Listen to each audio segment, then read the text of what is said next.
नमस्कार दोस्तों। आगामी आने वाली जो रेलवे की परीक्षा है, चाहे वो रेलवे एनटीपीसी हो, चाहे ग्रुप डी हो, चाहे बिहार में बिहार पीसीएस का हो पेपर, और चाहे यूपी में लेखपाल हो, चाहे बीडीओ हो, चाहे लोअर पीसीएस समीक्षा अधिकारी का पेपर हो, कोई भी आने वाले आगामी परीक्षा जो है जिसमें जीएस सेक्शन आता है, उनके लिए ये जो है भारत का भूगोल का जो ये वीडियो बहुत ही महत्वपूर्ण है और बहुत लाभदायक है। तो इसको जो है आप पूरा ध्यान से देखें। आपको जो है अन्यत्र जो है कहीं भारत के भूगोल के लिए भटकना नहीं पड़ेगा। इसी वीडियो को अगर आप एक से जितनी बार देख सकें आप, आपके लिए उतनी बढ़िया होगा, उतनी अच्छे से आपको याद हो जाएंगी चीज़ें। तो चलिए आइए शुरू करते हैं। और इसके साथ आपको ये भी जानकारी बता दूं दोस्तों कि पूरा GS section, maths, reasoning, Hindi, ये सारे चीज़ों को जो है कवर कराई जाएगी 1 से 1.5 महीने के अंदर में। तो इस वजह से जो है आप हमारे चैनल से जुड़ जाएं। आपको पूरा कोर्स फ्री में जो है उपलब्ध कराई जाएंगी। ठीक है दोस्तों। और अब सिर्फ आपको बस इतना करना है कि आप हमारे चैनल से जुड़ना है आपको, और हमारे चैनल को लाइक करना है अगर आपको पसंद हो तो चलिए ये शुरू करते हैं भारत के भूगोल। तो इसमें जो हम कौन कौन से चैप्टर को देखेंगे आइए एक बार देख लेते हैं।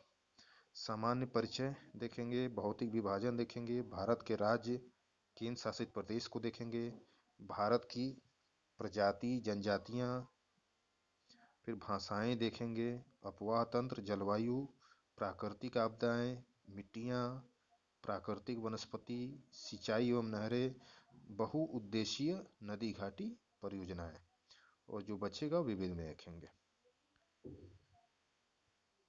तो इस ये फ्लो चार्ट के माध्यम से दोस्तों दिया है, बहुत अच्छे से दिया है। अगर आप इसको देखेंगे तो बहुत अच्छे से आपको मैप के थ्रू याद हो जाएगा। इसमें बहुत अच्छे अच्छे मैप दिए हुए हैं जो कि वन लाइनर से क्लियर नहीं होते हैं।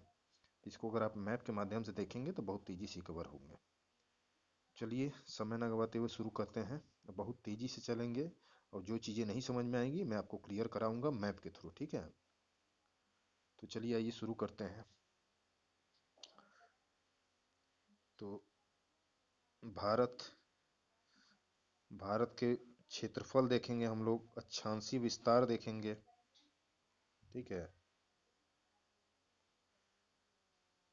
भारत का क्षेत्रफल देखेंगे, अक्षांशीय विस्तार देखेंगे, भारत के कर्क रेखा, भारत एवं कर्क रेखा देखेंगे, मानक समय, दूरस्थ बिंदु, सीमावर्ती देश और क्षेत्रफल, ये सब सारी चीजों को देखेंगे। तो भारत विश्व में भारत की स्थिति देखते हैं क्या है। भारत जो है एशिया महाद्वीप में अवस्थित है, ठीक है। और ये एक दक्षिण एशियाई देश है। संपूर्ण विश्व का लगभग 17.5%, 17.5% जनसंख्या का प्रतिनिधित्व भारत करता है। ये जनगणना 2011 के सेंसस से लिया गया है कि जो है पूरी दुनिया का अगर 100% है तो भारत की जनसंख्या 17.5% है, ठीक है। उसी तरह से अगर भारत पूरी दुनिया की भूमि 100% है तो उसमें 2.4% जो है भूमि वो भारत का है, ठीक है दोस्तों। तो ये क्वेश्चन बनते हैं, ध्यान रखिएगा। जनसंख्या के मामले में 17.5% और क्षेत्रफल के मामले में 2.4, और ये जनगणना 2011 के हिसाब से। क्षेत्रफल की दृष्टि से 7वां स्थान है। क्षेत्रफल की दृष्टि से 7वां स्थान है। पहला कौन सा है? रूस, कनाडा, फिर संयुक्त राज्य अमेरिका है, फिर चीन है, फिर ब्राजील है, फिर ऑस्ट्रेलिया, उसके बाद भारत का स्थान आता है। तो इसको ध्यान रखिएगा। चलिए आगे बढ़ते हैं। थोड़ा जल्दी जल्दी दोस्तों चलेंगे जिससे आपको जो है रिवीजन हो जल्दी जल्दी। तो भारत का कुल क्षेत्रफल जो है 32,87,263, ठीक है। और मुख्य भूमि का विस्तार क्या है? उत्तर से दक्षिण, तो अगर उत्तर से दक्षिण देखेंगे तो ये जो है 3214 किलोमीटर है, ठीक है। 3214 है। और पूर्व से पश्चिम, पूर्व से पश्चिम देखेंगे तो 2933 किलोमीटर। तो आप इसे समझ लीजिए कि जम्मू कश्मीर से लेके कन्याकुमारी तक जो है 3214 किलोमीटर है। और पूर्व से पश्चिम गुजरात से लेके अरुणाचल प्रदेश तक 2933 किलोमीटर। इस तरीके से आप समझ लीजिए। अक्षांशीय विस्तार जो है ये उत्तरी गोलार्ध में है। जैसा आप जान रहे हैं कि जो है भारत जो है उत्तरी गोलार्ध में है। ठीक है, हम आपको बता देते हैं, ये है तो उत्तरी गोलार्ध में यहाँ भारत है। ठीक है, देशांती विस्तार पूर्वी है, तो इसीलिए इसको उत्तरी पूर्वी गोलार्ध कहा जाता है। इस एरिया को उत्तरी पूर्वी गोलार्ध इसीलिए कहा जाता है। ठीक है, अवस्थिति हिंद महासागर के उत्तर में है। जैसा कि आप जान रहे हैं कि भारत के नीचे जो है यहाँ हिंद महासागर है। हिंद महासागर के जो है उत्तर में जो है भारत है। भौगोलिक आकृति चतुष्कोणीय है। ठीक है, इसको ध्यान रखिएगा। चलिए आगे बढ़ते हैं। अक्षांशीय विस्तार। ठीक है, अक्षांशीय विस्तार तो भूमध्य रेखा पृथ्वी को दो बराबर भागों में विभाजन करता है। जैसा कि आप जानते हैं, जैसे कोई भी ग्लोब ले लीजिए, उसमें जो है जैसे ये ग्लोब है तो इसमें सबसे बीचों बीच से आप देखते होंगे कि विषुवत रेखा है, जो कि जो है पृथ्वी को दो बराबर भागों में विभाजन करता है। तो इसको विषुवत रेखा कहते हैं। ये 0 डिग्री अक्षांश है। ठीक है, तो अक्षांश रेखा पृथ्वी के चारों ओर पूर्व से पश्चिम दिशा में विषुवत रेखा के समानांतर खींची गई काल्पनिक रेखा है। ठीक है, तो विषुवत रेखा अगर ये है तो उसके बराबर बराबर ये जो है समानांतर जो है ये अक्षांश रेखा है। ठीक है, अब इसको जो है बढ़िया से मैं नहीं बना पा रहा हूँ दोस्तों। ठीक है, तो आप इसको ध्यान रखिएगा। तो विषुवत रेखा जो है बीच वाला है और अक्षांश रेखाएं जो है उसके समानांतर खींची गई रेखा है, काल्पनिक रेखा मानी जाती है। ठीक है, तो पृथ्वी के चारों ओर पूर्व से पश्चिम, ठीक है, ये पूर्व है और ये पश्चिम है। ठीक है, तो पूर्व से पश्चिम दिशा में विषुवत रेखा के समानांतर खींची गई ये काल्पनिक रेखा है दोस्तों। ठीक है, ये रेखा बनी नहीं हुई है, इसको इसको काल्पनिक माना गया है। ठीक है, चलिए आगे देखिए। अक्षांश का मापन। ठीक है, अक्षांश का मापन कैसे किया जाता है? अंश के द्वारा, मिनट और सेकंड द्वारा। विषुवत वृत्त का अन्य नाम है भूमध्य रेखा। ठीक है, जो अभी हमने बताया। विषुवत रेखा के उत्तर में उत्तरी गोलार्ध होता है, दक्षिण में दक्षिण गोलार्ध होता है। सिंपल है।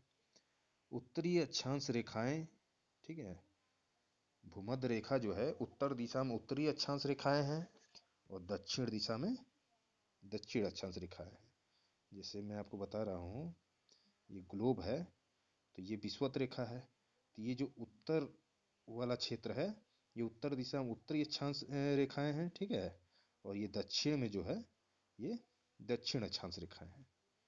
ठीक है, चलिए आपको क्लियर हो गया होगा। आगे क्या है? अक्षांश की परिभाषा दी हुई है। विषुवत रेखा से उत्तर या दक्षिण स्थित किसी भी बिंदु की पृथ्वी के केंद्र से मापी गई कोणीय दूरी को अक्षांश रेखा कहते हैं। ठीक है, चलिए आगे बढ़िए। अक्षांश रेखाएं तो 111 किलोमीटर जो है दो समानांतर अक्षांश रेखाओं के मध्य दूरी होती है। जैसे आपको मैं बता दे रहा हूँ, जैसे ये अक्षांश रेखा 0 डिग्री विषुवत रेखा है, तो ये मान लीजिए अक्षांश रेखाएं हैं। तो दो ये जो दोनों अक्षांश रेखाएं हैं इनके बीच की दूरी जो है 111 किलोमीटर है दोस्तों। आप इसको ध्यान रखिएगा। ये दोनों जो है अक्षांश रेखाओं के बीच की दूरी 111 किलोमीटर है। आप इसको ध्यान रखिएगा, पूछता है। ठीक है, नेक्स्ट देखिए। अक्षांश रेखाओं की कुल संख्या। विषुवत वृत्त एक अक्षांश रेखा है। उत्तरी गोलार्ध की कुल अक्षांश रेखाएं 89 है। दक्षिणी गोलार्ध की कुल अक्षांश रेखाएं 89 है। ठीक है, कुल मिला के ये 170 है। ठीक है, जैसे ये ग्लोब है इसमें ये विषुवत रेखा है। ठीक है, तो ये तो एक रेखा हो गया आपका। ठीक है, ये एक रेखा हो गया। उसके बाद ये जितनी अक्षांश रेखाएं हैं तो कुल मिला के 89 जो है 89 इधर है और 89 इधर है और एक ये है, तो सब मिला के जो है 179 अक्षांश रेखाएं हैं। ठीक है दोस्तों, क्वेश्चन पूछता है कितनी अक्षांश रेखाएं हैं, तो इसी तरीके से जो है 179 ठीक है, 89 इधर 89 इधर, अब बीच में विषुवत रेखा, कुल मिला के 179। चलिए आगे देखिए, 1 डिग्री के अंतराल पर खींची गई अक्षांश रेखाएं, ठीक है, उत्तरी गोलार्ध 89, दक्षिणी गोलार्ध 89। अब देखिए प्रधान याम्योत्तर रेखा क्या होता है, ठीक है, इसका अन्य नाम है 0 डिग्री देशांतर, ठीक है, काल्पनिक रेखा है ये, उत्तर और दक्षिण ध्रुव को मिलाने वाली होती है और विशेष पृथ्वी को 2 बराबर भागों में विभाजन होता है।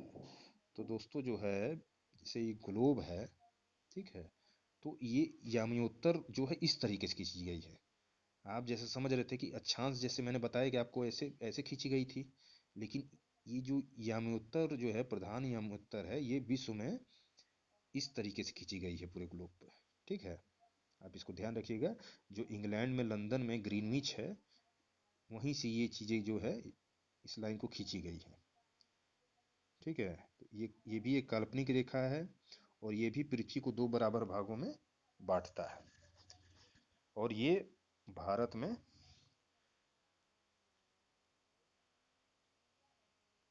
नैनी से होके गुजरता है, नैनी मिर्जापुर, यूपी में। चलिए आगे देखिए, क्लियर होगा आपको आगे।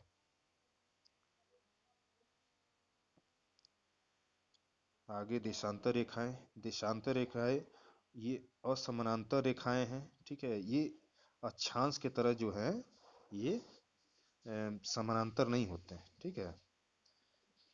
और ये इसकी परिभाषा है, प्रधान याम्योत्तर के पूर्व एवं पश्चिम में उत्तर एवं दक्षिण ध्रुव को मिलाने वाली काल्पनिक रेखा को देशांतर रेखाएं कहते हैं, ठीक है। ये देखिए, जैसे मैं आपको समझा देता हूँ, ये भी अक्षांश की तरह आपको समझ में आ जाएगा। जैसे मैंने कहा कि प्रधान याम्योत्तर रेखा जो है पृथ्वी को 2 बराबर भागों में बांटती है, तो इसके पूर्व में, ठीक है, इसके पूर्व में इस तरीके से खींची होती है, ठीक है, इस तरीके से पूर्व पश्चिम में, ठीक है। तो इनके बीच की दूरी बराबर नहीं होती है, क्यों दोस्तों? क्योंकि आप देख रहे होंगे ये जो बीच में है, ये बीच की चौड़ाई जो है चौड़ी है, ठीक है, और इनको ही आप अक्षांश कहते हैं, ठीक है। अक्षांश में इनकी दूरी बहुत कम हो गया है। आप देख रहे हैं कि बीच में ये दूरी कितनी चौड़ी है और अक्षांश में इनकी दूरी बहुत नजदीक है, ठीक है। तो यही बात ये कह रहा है कि देशांतर रेखाएं जो हैं ये असमानांतर रेखाएं हैं, ठीक है, और ये प्रधान एवं उत्तर के पूर्व एवं पश्चिम, उत्तर एवं दक्षिण ध्रुव को मिलाने वाली काल्पनिक रेखाएं हैं, ठीक है। बातें आपको समझ में आ गई होंगी। तो ध्रुव से विषुवत रेखा की ओर, ठीक है, ये देख रहे हैं आप ध्रुव, ये इसको ध्रुव कहते हैं हम लोग, उत्तर और ये दक्षिण ध्रुव, ठीक है। तो ध्रुव से विषुवत रेखा की ओर देशांतर रेखाएं के मध्य की दूरी में वृद्धि होती है, ठीक है। तो वही बात का है, बीच में जो है आप देख रहे हैं कितना स्पेस है और अक्षांश में जाके ये मिल जाती है।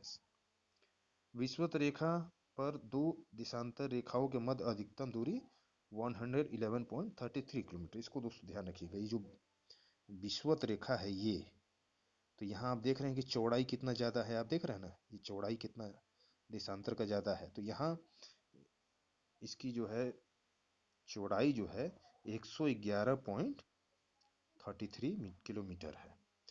अक्षांश मैंने क्या बताया था, 111 किलोमीटर, और देशांतर में ध्यान रखिएगा दोनों एक ही तरह है, 111 पॉइंट खाली 33 किलोमीटर इसमें जुड़ जाएगा, ठीक है। तो ये ध्यान रखिएगा, पूछता है।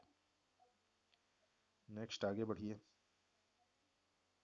मैं कोशिश करूंगा दोस्तों कि थोड़ा सा आपको समझ में भी चीज़ें आ जाए, ठीक है, जो समझाने योग्य है। और देखिए पृथ्वी जो है उत्तरी अक्षांश, इसको उत्तरी अक्षांश है, और ये उत्तरी अक्षांश नीचे है मुख्य भूमि, फिर पूर्वी देशांतर है, फिर पूर्वी देशांतर। कहने का मतलब ये है मित्रों कि जो हमारी पृथ्वी है उसके उत्तर में जो है ये 37 डिग्री 6 मिनट जो है, ये आपको जम्मू कश्मीर क्षेत्र है, और ये कन्याकुमारी का जो क्षेत्र है 8 डिग्री 4 मिनट होता है, ठीक है। और ये आपका पूर्व में जो है 97.97 डिग्री 25 मिनट, ये पूर्वी देशांतर है, ये अरुणाचल प्रदेश का है क्षेत्र। और ये जो है 68 डिग्री 7 मिनट, ये जो है गुजरात का गौर माता है, ठीक है। तो आप इसको ध्यान रखिएगा। आपको धीरे धीरे दोस्तों आगे क्लियर होती जाएंगी चीज़ें। जैसे जैसे मैप आएगा ना, मैप, तो उसमें आपको चीज़ें क्लियर हो जाएंगी आसानी से। तो भारत जो विशिष्ट तथ्य देख लीजिए, अवस्थिति। अवस्थिति जैसे कि मैंने आपको बताया कि उत्तरी गोलार्ध में जो है ये पूर्णतया है भारत जो है। विस्तार इसका उष्ण और उपोष्ण कटिबंध में है, ठीक है। जैसे आपको अभी हम बता दे रहे हैं, जैसे भारत जो है ये, जैसे ही भारत है उत्तर दक्षिण पूर्व पश्चिम, तो भारत यहाँ है, ठीक है, जैसा कि आपको बता रहे हैं उत्तरी गोलार्ध में। और भारत में जो है उष्ण उपोष्ण कटिबंध किसको कहते हैं दोस्तों? जैसे मैं ग्लोब बना दे रहा हूँ, जैसे ये ग्लोब है, इसमें जो है विषुवत रेखा के जो क्षेत्र है यहीं पे उष्ण होती हैं, बहुत गर्मी होती है। सूर्य जो है सीरा, सूर्य की जो ये होती हैं गर्मी होती है वो सीधे पड़ती है, ठीक है। तो विषुवत रेखा पे गर्मी बहुत ज़्यादा है, तो इसको उष्ण क्षेत्र कहते हैं, ठीक है। उष्ण कटिबंध इसको कहते हैं। और इससे ऊपर जो है, ठीक है, इससे ऊपर जो अगल बगल है इनको उपोष्ण कटिबंध कहते हैं, ठीक है। यहाँ थोड़ा गर्मी भी होता है, यहाँ ठंडा भी होता है, दोनों पड़ता है, ठीक है। तो इसको उपोष्ण क्षेत्र कहते हैं। तो भारत जो है ये उष्ण और उपोष्ण ये दोनों क्षेत्र पे अवस्थित है, ठीक है दोस्तों। चलिए आगे बढ़ते हैं। भारत एवं कर्क रेखा, ठीक है, आइए देखते हैं। कर्क रेखा, कर्क रेखा विषुवत रेखा के उत्तर में स्थित 23.5 डिग्री उत्तरी अक्षांश है, ठीक है। जैसे ये ग्लोब है भारत का, ये विषुवत रेखा है 0 डिग्री, ये 0 डिग्री है, ठीक है। और ये 23.5 डिग्री जो है यहाँ, 23.5 डिग्री, ये 23.5 डिग्री कर्क रेखा है। और ये 23.5 डिग्री यहाँ जो है, यहाँ भी इसको मकर रेखा कहते हैं, ठीक है दोस्तों। इसको ध्यान रखिएगा कि 23.5 डिग्री उत्तर में इसको कर्क रेखा कहते हैं और दक्षिण में मकर रेखा। तो 21 और 22 जून सूर्य के उत्तरायण स्थिति का सरोज बिंदु, ठीक है। 21 और 22 जून को ये ऊपर जो है ये कर्क रेखा है, ठीक है दोस्तों। ये उत्तर में जो है सूर्य का जो है उत्तरायण बता रहा है कि 21 और 22 जून को सूर्य के यहाँ उत्तरायण होता है, ठीक है। तो यहाँ दिन बड़ा होता है।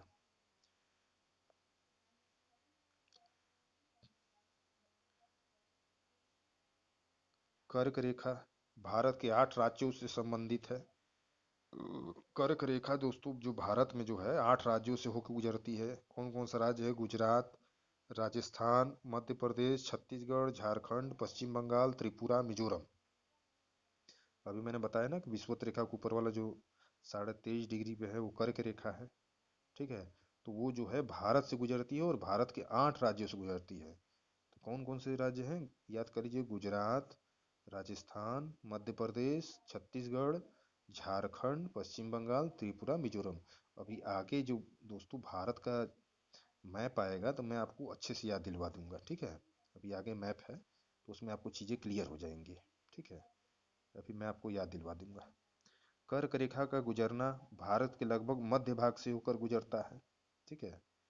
भारत के लगभग मध्य भाग से होकर कर्क रेखा गुजरता है। दिन की अवधि में उत्तरी गोलार्ध में सूर्य का उत्तरायण स्थिति के कारण, ठीक है, दिन की अवधि में वृद्धि, ठीक, मतलब दिन बड़ा होता है उत्तरी गोलार्ध में। 23.5 डिग्री जो कर्क रेखा है वहाँ सूर्य जो है विषुवत रेखा से कर्क रेखा की तरफ उत्तरायण होता है, मतलब जाता है, तो वहाँ दिन बड़ा हो जाता है। अगर वही नीचे मैं आपको बताया था कि नीचे अगर मकर रेखा की तरफ आएगा तो नीचे मकर रेखा पे जो है दिन बड़ा हो जाएगा, ठीक है। और उत्तर में जो है रात बड़ी हो जाएगी, ठीक है। ऐसे ऊपर नीचे होता रहता है, ठीक है। आपको आगे अच्छे से समझ में आ जाएगा। अगर आपको अभी नहीं समझ में आया होगा तो अभी बहुत लंबा वीडियो है, ठीक है। आगे मैप आएगा तो आपको चीज़ें अच्छे से क्लियर करा देंगे हम आपको, कर्क रेखा मकर रेखा को। अब देखिए भारतीय मानक समय, ठीक है। ये क्वेश्चन पूछता है भारत का मानक समय कहाँ से है? जो अभी अभी आपको मैंने बताया कि इलाहाबाद और नैनी से, भारत का मानक समय का माप किया जाता है। अन्य नाम इसको प्रमाणिक मध्याह्न रेखा, जो अभी हमने आपको बताया कि ग्लोब को बीचों बीच से। भारतीय मानक समय 82.5 डिग्री 30 मिनट पूर्वी देशांतर से लिया जाता है। ठीक है, भारतीय मानक समय 82.30 मिनट पूर्वी देशांतर से लिया जाता है। ये पूछता है, ध्यान रखिएगा। 82.30 मिनट पूर्वी देशांतर रेखा उत्तर प्रदेश में नैनी, प्रयागराज, मिर्जापुर आदि से गुजरती है। अभी मैंने आपको बताया पृथ्वी का 24 घंटे में 360 डिग्री घूमना, कुल देशांतर रेखाओं की संख्या भी 360 डिग्री है।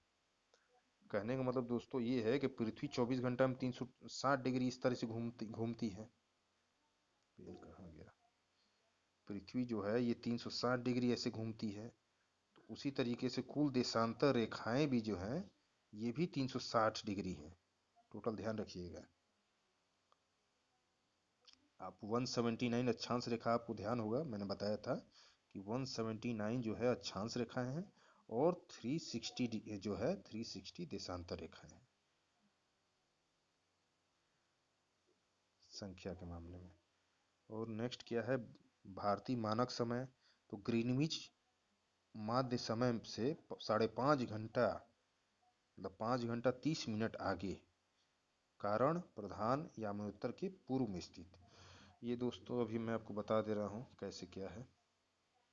जैसे मैंने आपको बताया था, जैसे ये ग्लोब है, ठीक है, ये ग्लोब है, तो ये जो है माध्य रेखा जो है पृथ्वी को एकदम 2 बराबर भागों में बांटती है, जो कि लंदन के ग्रीनविच से होके गुजर रहा है। यहाँ लंदन है, ठीक है, यहाँ लंदन है तो यहाँ से गुजरती है। ठीक है, तो कहने का मतलब ये है कि भारत जो है उत्तरी गोलार्ध में, यहाँ भारत तो यहाँ उत्तरी गोलार्ध में है, तो यहाँ जो है ग्रीनविच से बता रहा है कि यहाँ से 5.5 घंटा यहाँ का समय आगे है। ठीक है, ये पूर्व में है, पूर्व में रहेगा तो ये समय आगे रहेगा, पश्चिम में रहेगा तो समय पीछे रहेगा। ठीक है, ग्रीनविच माध्य समय से अगर पूर्व साइड में इस साइड रहेगा तो समय आगे रहेगा और पश्चिम में तो ग्रीनविच माध्य से कम समय रहेगा। कहने का मतलब ये है कि अगर लंदन में अगर जो है 12 बज रहा है तो यहाँ भारत में 5:30 बजेगा। ठीक है, 5.5 घंटा प्लस कर लीजिए, क्योंकि ये पूर्व में है जैसा कि मैंने आपको बताया। ठीक है, और ये ग्रीनविच है तो पूर्व में जो है वो 5.5 घंटा, तो यही बता रहा है कि पूर्व में ग्रीनविच माध्य समय से 5.5 घंटा आगे है, कारण प्रधान यामानोत्तर के पूर्व स्थित होने के कारण। ठीक है, इसको ध्यान रखिएगा आप।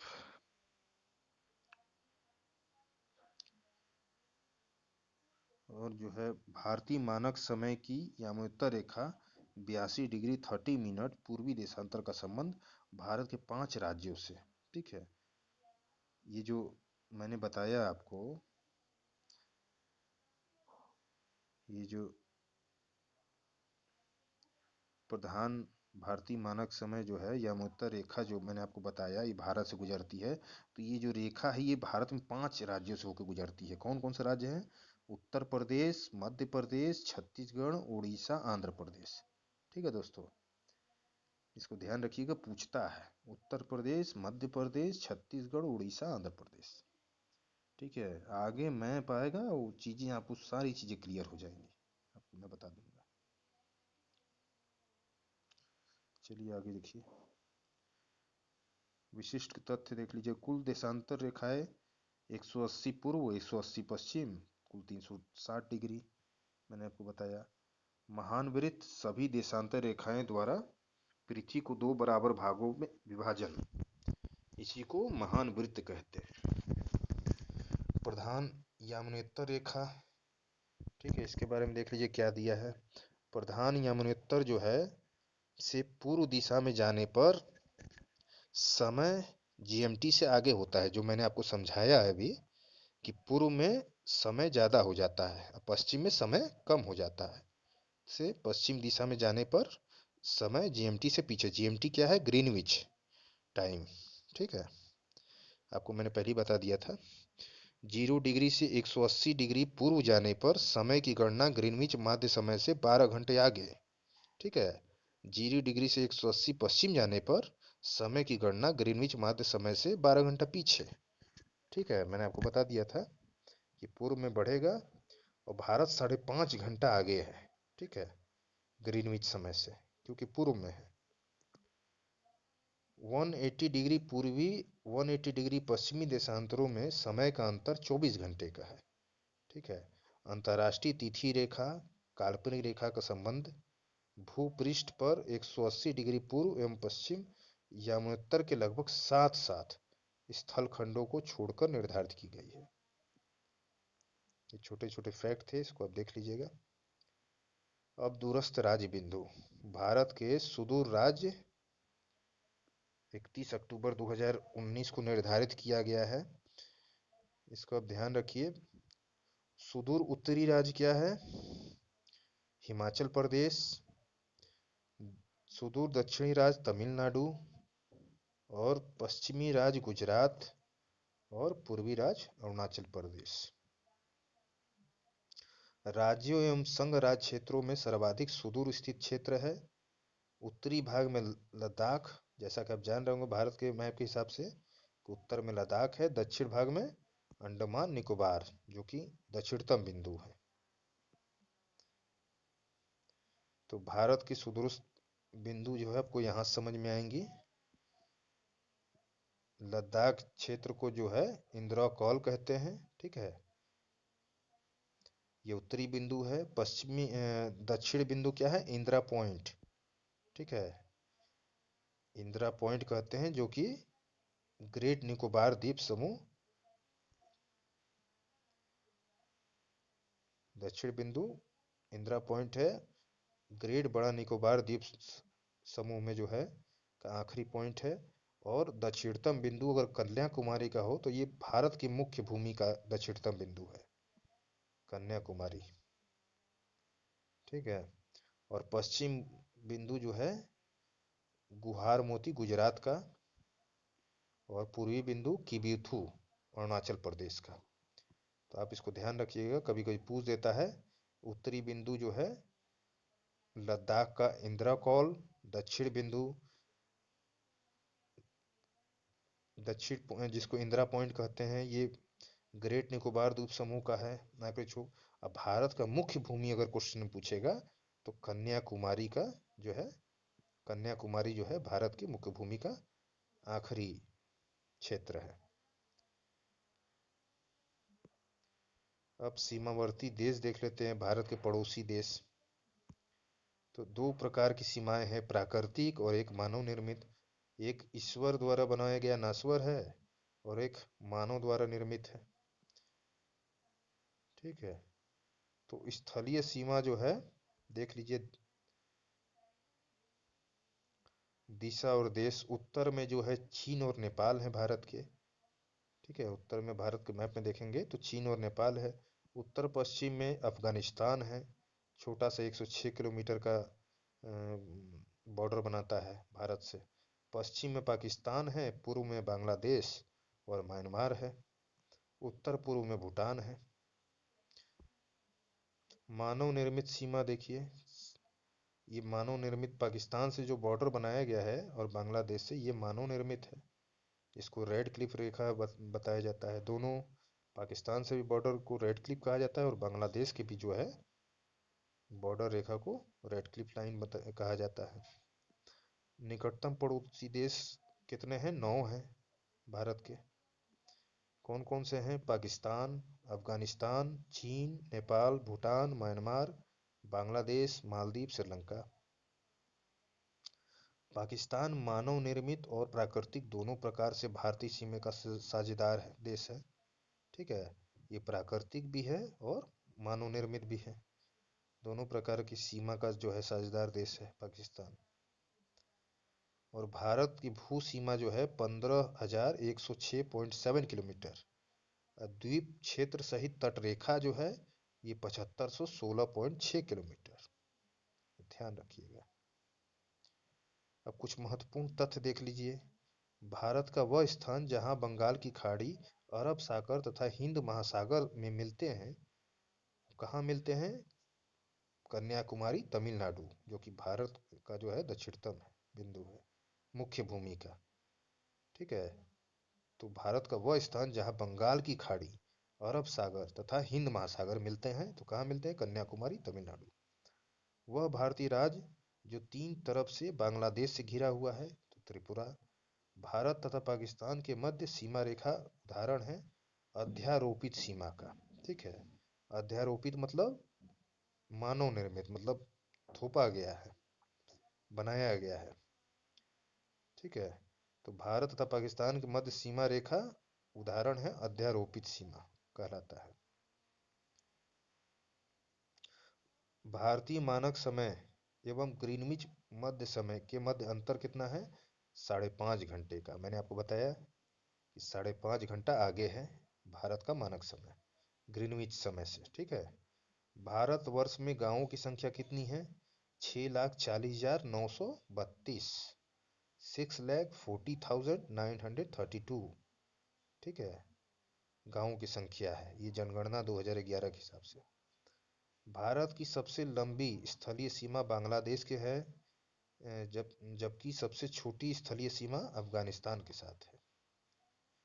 इसको ध्यान रखिएगा, सबसे लंबी जो है स्थलीय सीमा बांग्लादेश के साथ और सबसे छोटी अफगानिस्तान के साथ। अब भौतिक विभाजन देखते हैं भारत के प्राकृतिक प्रदेश। पूरा चुंबकत्व अध्ययन की एक शाखा के अंतर्गत प्राचीन भूवैज्ञानिक घटनाओं के अध्ययन में सहायक है। ठीक है। पूरा चुंबकत्व जो है प्राचीन भूवैज्ञानिक घटनाओं के अध्ययन में सहायक है। चट्टानों अवसादों के निर्माण समय संरक्षित गुणों का अध्ययन किया जाता है। अल्फ्रेड वेगनर के महाद्वीपीय विस्थापन सिद्धांत को प्रमाणित करने के लिए आधार बनाया गया और पृथ्वी के चुंबकीय क्षेत्र का अध्ययन इससे किया जाता है। प्राकृतिक प्रदेश भारत देखते हैं। उत्तर का पर्वतीय प्रदेश, कहने का मतलब ये है कि पूछता है प्रश्न कि भारत जो है कितने प्राकृतिक प्रदेश में बटा हुआ है, तो आप क्या उत्तर देंगे? 4। कौन कौन से? उत्तर में उत्तर का पर्वतीय क्षेत्र, विशाल मैदान, प्रायद्वीपीय पठार और तट एवं द्वीप। तो भारत जो है 4 प्राकृतिक प्रदेशों में बटा हुआ है। आगे कुछ विशिष्ट तथ्य है। भारत भारतीय स्थल पिंड जो है वो गोंडवाना लैंड का भाग है। ठीक है। अंगारा लैंड, गोंडवाना लैंड आप जानते होंगे। ठीक है। पहले पूरी दुनिया की जो भूमि है वो एक ही थी, जिसको पेंजिया कहा जाता था। ठीक है। और इसके जो चारों ओर घेरी हुई जो समुद्री क्षेत्र थे उसको पेंथालासा कहा जाता था। ठीक है दोस्तों, थोड़ा सा ये कॉन्सेप्ट आपके दिमाग में मैं डाल लूँ कि इस क्षेत्र को पेंजिया कहा जाता था और इसको पेंथालासा, जो पेंथालासा ये समुद्री क्षेत्र मतलब पानी से घिरा हुआ क्षेत्र था, और पेंजिया जो भूमि था। ठीक है। तो ये टूट के जो है आप पढ़े होंगे कि जो है विस्फोटक सिद्धांत जो है, आप बिग बैंग थ्योरी आप पढ़े होंगे कि बहुत से जो है ग्रह जो है एक दूसरे में टकराते हैं और विस्फोट होता है, जिससे जो है भूमि अलग अलग जो है छितरा जाती है, जिसमें से एक भाग है गोंडवाना लैंड। ठीक है। तो गोंडवाना लैंड के ही भाग जो है ये भारत स्थल पिंड है। ठीक है। तो क्वेश्चन पूछता है कि भारतीय स्थल पिंड किसका भाग है? तो गोंडवाना लैंड का। आप इसको ध्यान रखिएगा, मैप के थ्रू आपको समझ में आएगा। तो गोंडवाना भूभाग के अंतर्गत क्षेत्र आता है कौन कौन सा?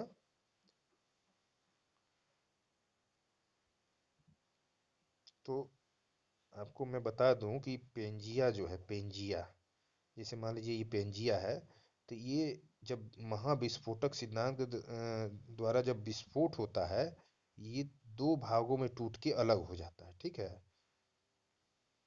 दो भागों में टूट के अलग हो जाता है, तो ये दक्षिणी क्षेत्र ये जो अलग होता है ये गोंडवाना लैंड होता है, और ये उत्तरी क्षेत्र जो है ये अंगारा लैंड होता है। ठीक है, तो उत्तरी क्षेत्र को अंगारा लैंड और दक्षिणी क्षेत्र को गोंडवाना लैंड कहा जाता था। ठीक है, तो ये भारत जो है ये गोंडवाना लैंड का भाग है। तो गोंडवाना लैंड में कौन कौन से देश हैं दोस्तों? गोंडवाना लैंड की भूमि किस किस देश में है? तो भारत, ऑस्ट्रेलिया, अफ्रीका, दक्षिण अमेरिका, अंटार्कटिका। मतलब जो दक्षिणी क्षेत्र में है, जो दक्षिण में है, वो सब गोंडवाना लैंड भूभाग के अंतर्गत आते हैं। और जो उत्तर में जैसे यूरोपियन कंट्री हैं, नॉर्थ अमेरिका है, ठीक है, रूस है, रसिया है, चाइना, रसिया है, ठीक है, चाइना कुछ क्षेत्र है, ये सारे जो है अंगारा लैंड के भाग आएंगे। ठीक है, तो भारत गोंडवाना लैंड का भाग है। इसको ध्यान रखिएगा, ये छोटे छोटे कॉन्सेप्ट है दोस्तों, ये बुक में नहीं दिया है, मैं आपको बता देता हूँ, जिससे जो है आपको चीज़ें याद रहेंगी। चलिए आगे बढ़ते हैं। हिमालय तथा पश्चिम एशिया की पर्वत श्रृंखलाओं का विकास। हिमालय तथा पश्चिम एशिया की पर्वत श्रृंखलाओं का विकास भारतीय और यूरेशियन प्लेटों के मध्य टकराव के कारण इन दोनों प्लेटों के बीच स्थित टेथिस सागर के अवसादी चट्टानों में वलन की प्रक्रिया के परिणाम स्वरूप हुआ है। तो दोस्तों आप जैसे कि जानते होंगे कि हिमालय जो पर्वत है वो कैसे निकला। ठीक है, तो भारत और यूरेशियन प्लेटों के मध्य टकराव हुआ। ठीक है, इसके कारण जो है दोनों प्लेटों के बीच स्थित एक टेथिस सागर था। ठीक है, टेथिस सागर का अवसादी चट्टानों में वलन की प्रक्रिया हुई, और उसके परिणाम स्वरूप जो है ये हिमालय पर्वत का उद्भव हुआ। तो इसको मैं आपको आगे क्लियर कर दूंगा अच्छे से, अगर आपको नहीं समझ में आया तो। नहीं तो मेंस में चीज़ें जो है लिखी जाती हैं। बस आप इतना ध्यान रखिए कि जो है भारत और यूरेशियन, यूरेशियन प्लेट मतलब, यूरेशियन मतलब यूरोपियन प्लस एशियन। ठीक है, यूरोपियन प्लेट और एशियन प्लेट का टकराव, इसी को यूरेशियन कहा जाता है। ठीक है, तो भारतीय और यूरेशियन प्लेटों के बीच टकराव के कारण बीच में टेथिस सागर का उसादी चट्टान के वलन की प्रक्रिया के कारण हिमालय का, हिमालय पर्वत का उद्भव हुआ। भारतीय प्लेट का उत्तर दिशा में विस्थापन, परिणाम भारतीय प्लेट और यूरेशियन प्लेट के बीच टकराव। वही बता रहा है जो मैं बता रहा हूँ आपको। मध्यवर्ती मध्यजीवी कल्प 200 मिलियन वर्ष पूर्व, संवहनीय धाराओं और गोंडवाना लैंड का विभाजन। ये कोई मतलब नहीं है। चलिए आगे देखिए।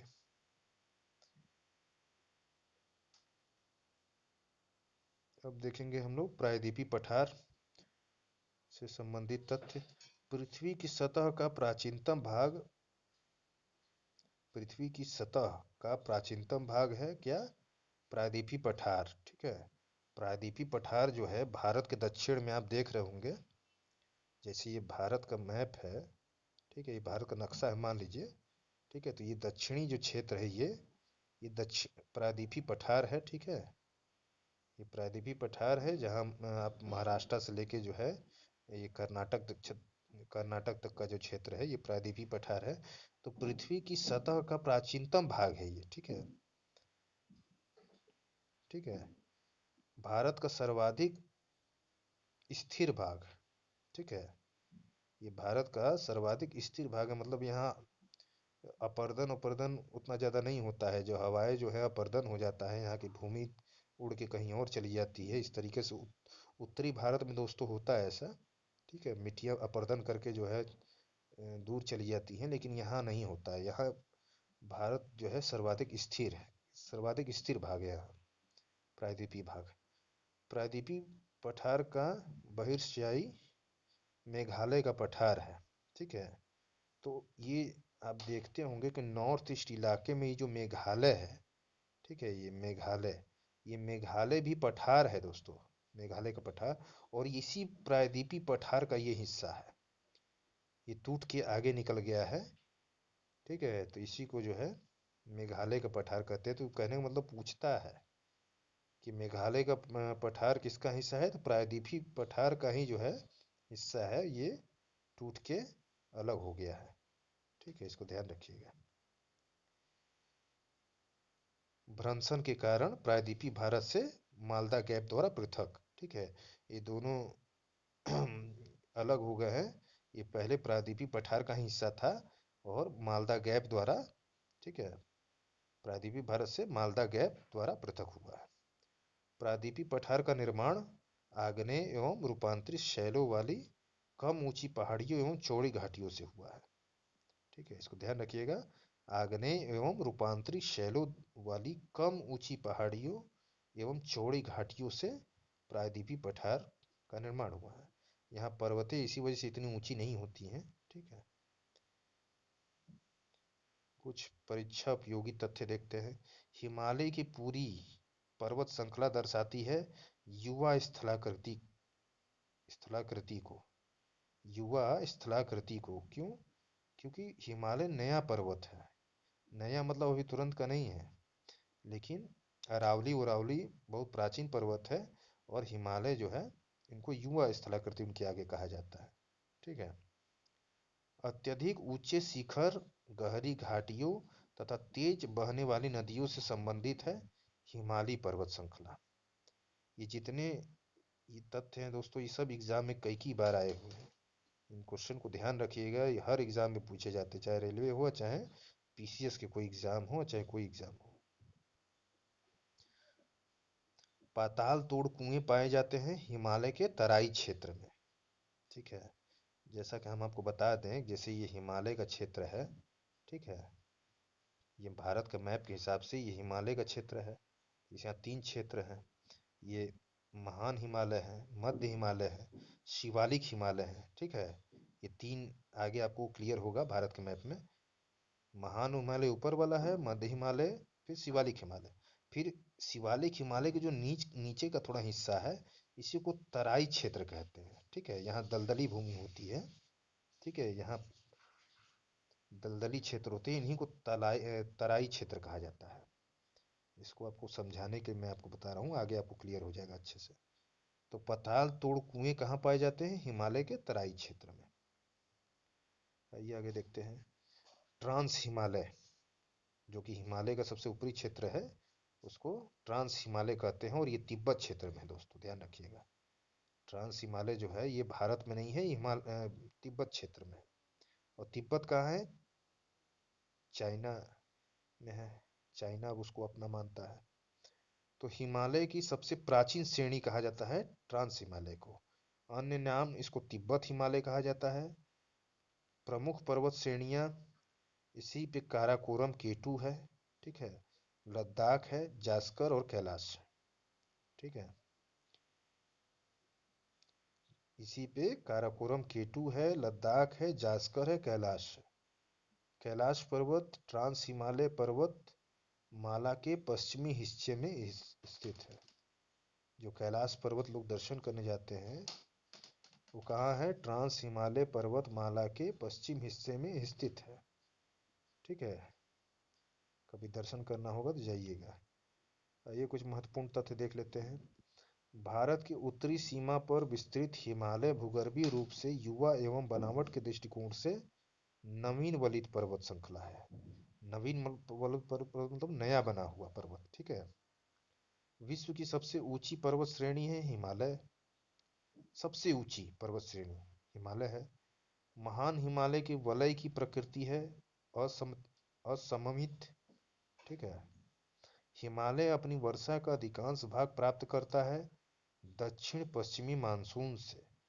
ठीक है, ध्यान रखिएगा इसको। हिमालय अपनी वर्षा का अधिकांश भाग प्राप्त करता है दक्षिण पश्चिमी मानसून से।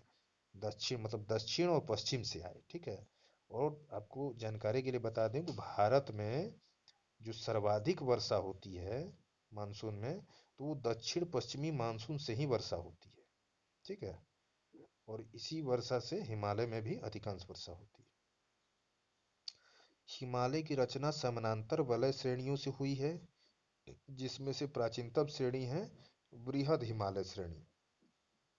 जैसे कि आपको मैंने बताया कि पहले ट्रांस हिमालय के तिब्बत में है, और भारत की सबसे हिमालय में सबसे ऊपर जो स्थित है वो बृहद हिमालय है। इसी को महान हिमालय भी कहा जाता है। ठीक है। काराकोरम पर्वत श्रेणी भाग है किसके? ट्रांस हिमालय के। ये सब ध्यान रखिएगा दोस्तों। ये ट्रांस हिमालय का जो आप अभी मैंने आपको बताया, ये जो क्षेत्र जो ट्रांस हिमालय में ही जो है पर्वत श्रेणियां है, काराकोरम, केटू, लद्दाख, जास्कर, कैलाश। इसको ध्यान रखिएगा, कई बार एग्जाम में आया है। और देखिए ये भी है, काराकोरम पर्वत श्रेणी विभाग है किसका? ट्रांस हिमालय का। हिंदू धर्म का वह पवित्र पर्वत जो ट्रांस हिमालय पर्वतमाला के पश्चिम हिस्से में स्थित है। तो कैलाश पर्वत, जो कि हिंदू धर्म का एक पवित्र पर्वत है, जहाँ लोग दर्शन करने जाते हैं। हिमालय की सबसे पूर्वी सीमा बनाती है ब्रह्मपुत्र नदी। ठीक है, ब्रह्मपुत्र नदी हिमालय की सबसे पूर्वी सीमा है।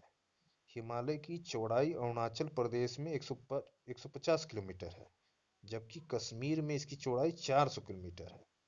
कहने का मतलब, पश्चिम साइड में जो ये कश्मीरी क्षेत्र है, हिमालय की चौड़ाई चौड़ी है बहुत ज़्यादा, 400 किलोमीटर है। और नॉर्थ ईस्ट इलाके में, मतलब पूर्व में जाने में, अरुणाचल प्रदेश क्षेत्र में 150 किलोमीटर हो जाती है, मतलब चौड़ाई बहुत कम है वहाँ। पामीर की गांठ स्थित है कहाँ? ट्रांस हिमालय, तिब्बत में। ठीक है, पामीर की गांठ ट्रांस हिमालय में तिब्बत में स्थित है। इसी को कहा जाता है संसार की छत, पामीर को, पठार को ही। पश्चिमी घाट पर्वत एवं दक्कन ट्रैप की उत्पत्ति क्रमशः हुई थी सेनोजोइक काल तथा क्रिटेशियस काल में। पश्चिमी घाट पर्वत एवं दक्कन ट्रैप की उत्पत्ति कब हुई थी? सेनोजोइक काल और क्रिटेशियस काल। पश्चिमी घाट, पूर्वी घाट आप जान रहे होंगे, भारत का ये जो दक्षिणी क्षेत्र है, ये जो दक्षिण में आप देख रहे हैं भारत के, तो ये जो क्षेत्र है ये पश्चिमी घाट है और ये पूर्वी घाट है। ठीक है, और ये दक्कन ट्रैप क्षेत्र है पूरा, इसको ध्यान रखिएगा। इसी को पूछ रहा है कि इनकी उत्पत्ति कब हुई थी, तो सेनोजोइक और क्रिटेशियस काल में। चलिए आगे बढ़िए। उत्तर का पर्वतीय प्रदेश, बृहद हिमालय की प्रमुख चोटियाँ, माउंट एवरेस्ट 8,848 पहले मीटर था, अब आप ध्यान रखिएगा कि 86 मीटर इसकी लंबाई बढ़ गई है। ठीक है, ये नेपाल और चीन द्वारा घोषित किया गया अभी लेटेस्ट डाटा है कि माउंट एवरेस्ट की ऊंचाई 86 मीटर बढ़ गई है। पहले 8,848 था, अब वो 0.86 लगा लीजिएगा। ठीक है, नेपाल एवं चीन द्वारा घोषित विश्व की सर्वोच्च चोटी। कंचनजंगा विश्व की तीसरे सबसे ऊंची चोटी, जो कि सिक्किम, भारत में है।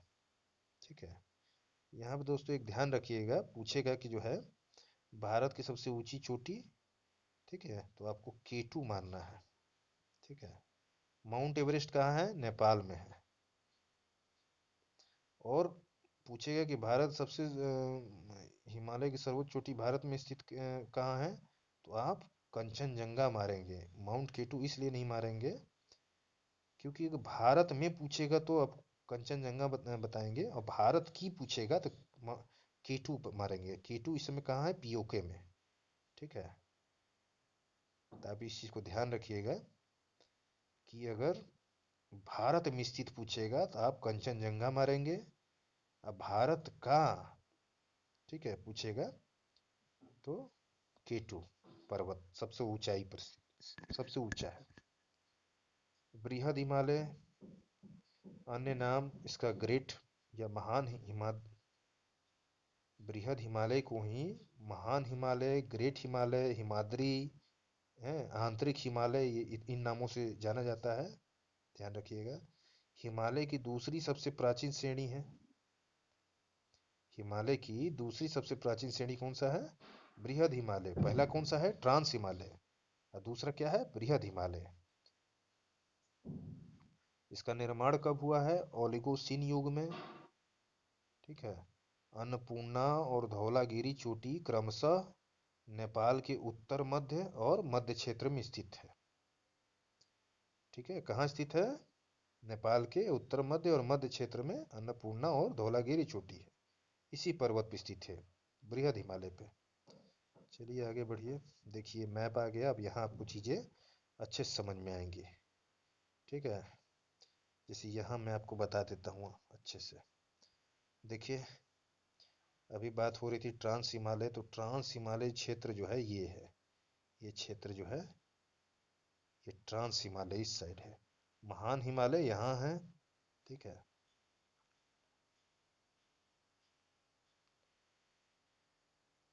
अब यहाँ देख लीजिए आप, ये पामीर, पामीर की गांठ है। ठीक है, पामीर घाट कहाँ है, तिब्बत में है। ठीक है, और ये हिंदू कुश ये पर्वत है, हिंदू कुश पर्वत ये पाकिस्तान की तरफ चली जाती है, ये अफगानिस्तान होते हुए। ठीक है, और ये कुनकुन श्रेणी है, और ये काराकोरम श्रेणी है यहाँ। काराकोरम, काराकोरम श्रेणी कहाँ था, ये ट्रांस हिमालय पे है, ध्यान रखिएगा। ठीक है, और यहाँ देखिए लद्दाख श्रेणी, जास्कर श्रेणी, पीर पंजाल है, शिवालिक श्रेणी, कैलाश श्रेणी, कामेत पर्वत, ये नंदा देवी, कहाँ कहाँ है इसको आप ध्यान दीजिए, किस किस जगह है, आप इसको ध्यान रखिए, पूछता है। डफला पहाड़ी, नामचा, नामचा बरवा ये अरुणाचल प्रदेश में है। मिसमी पहाड़ी,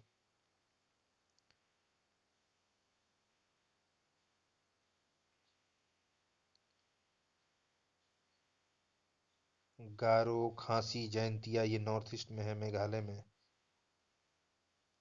गारो, खांसी, जयंतिया पहाड़ी, ये मीजो पहाड़ी मणिपुर में है। नागा पहाड़ी नागालैंड में है। पटकाई बूम अरुणाचल प्रदेश में है। तो ये सब पहाड़ है, इसको आप ध्यान रखिएगा मैप के थ्रू, जहाँ जहाँ ये एरो बना हुआ है उसको ध्यान से देखिए कि वहीं वहीं ये पर्वत है। चलिए आगे पढ़िए। लघु हिमालय, लघु हिमालय महान हिमालय के बाद, आप ध्यान रखिए, ये देखिए जैसे ये ऊपर में जो है ये महान हिमालय क्षेत्र है। ठीक है, अब यहाँ बीच में लघु हिमालय है। ठीक है, और ये तीसरे नंबर पर शिवालिक, ये नीचे वाला जो है शिवालिक श्रेणी है, शिवालिक पर्वत। ठीक है, इसको ध्यान रखिएगा। तब लघु हिमालय देखिए क्या है, लघु हिमालय मध्य, लघु हिमालय को मध्य हिमालय भी कहा जाता है, क्योंकि बीच में है इसलिए उसको मध्य हिमालय ध्यान रखिएगा, और लघु हिमालय बोला जाता है उसको। उसमें घाटियाँ कौन कौन सी है, कश्मीर की घाटी और कांगड़ा एवं कुल्लू घाटी, ये कहाँ है, मध्य हिमालय में है। ये कश्मीर की घाटी और कांगड़ा एवं कुल्लू घाटी ये बीच में है, समझ रहे हैं, आगे अच्छे से दिया होगा। निर्माण इसका मध्य मायोसीन युग में। ठीक है, मध्य हिमालय ऊंचाई 3700 मीटर से 4.5 मतलब 4500 मीटर, ऊंचाई जो है 3700 मीटर से 4500 मीटर, और चौड़ाई 60 किलोमीटर से 80 किलोमीटर। अन्य श्रृंखला इस पे कौन कौन सा है, एक तो आप जान गए कि घाटियाँ कौन कौन से हैं, कश्मीर की घाटी और कांगड़ा एवं कुल्लू घाटी कहाँ है, ये मध्य हिमालय पर है।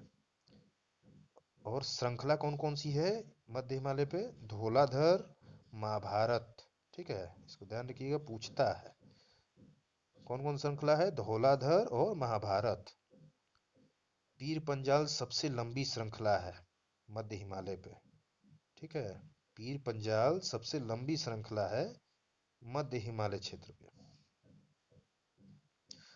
अब बाहा या हुप हिमालय। ठीक है, मतलब तीसरे नंबर वाला शिवालिक श्रेणी की बात हो रही है, शिवालिक पर्वत। ठीक है, ये सबसे नवीन है, शिवालिक श्रेणी ये नवीन हिमालय है, जो कि तीसरा मैंने आपको बताया, पहले महान हिमालय, फिर मध्य हिमालय, फिर शिवालिक। अब शिवालिक की हम बात कर रहे हैं, शिवालिक श्रेणी ये नवीन हिमालय है। ठीक है, शिवालिक हिमालय की सबसे बाहरी श्रृंखला है, मतलब ठीक है सबसे नीचे बाहरी श्रृंखला है।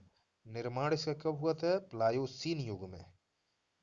कुछ प्रसिद्ध दून, ठीक है, देहरादून, कोटली दून, पाटली दून आदि जो है इसी पे उपस्थित है, इसी पे स्थित है। ठीक है, जितना दून है सब शिवालिक श्रेणी पे स्थित है। देहरादून, देहरादून आप जान रहे हो, उत्तराखंड का देहरादून, कोटली दून, पाटली दून, ये सब जो है शिवालिक श्रेणी, जिसको ब्राहा हिमालय कहते हैं।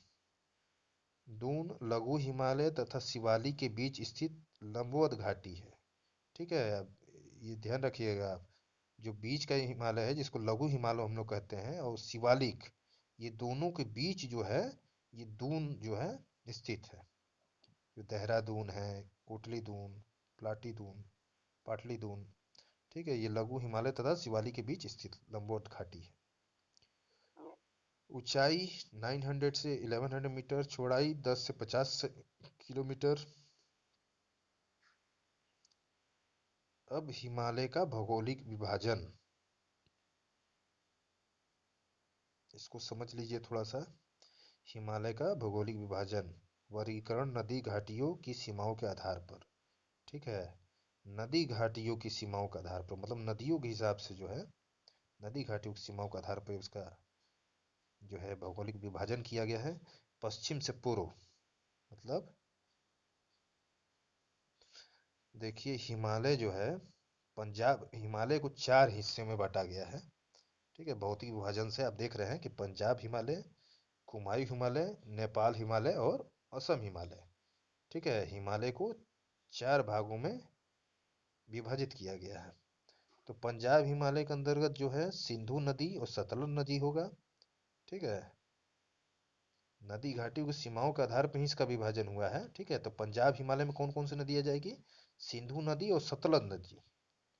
ठीक है, के मध्य स्थित हिमालयी भाग जो है वो पंजाब हिमालय के अंतर्गत आ जाएंगे। और कुमाऊं हिमालय में सतलज नदी और काली नदी के मध्य स्थित हिमालयी भाग जो है ये कुमाऊं हिमालय के अंतर्गत आ जाएंगे। ठीक है, आपको ध्यान रखना है, पंजाब हिमालय के अंतर्गत सिंधु और सतलज के मध्य हिमालयी भाग, कुमायूं हिमालय, सतलज और काली नदी के मध्य स्थित हिमालयी भाग, और नेपाल हिमालय काली नदी से तीस्ता नदी के मध्य हिमालयी भाग, और असम हिमालय तीस्ता नदी से दिहांग नदी के मध्य स्थित हिमालयी भाग। तो इसको ध्यान रखिएगा। ठीक है,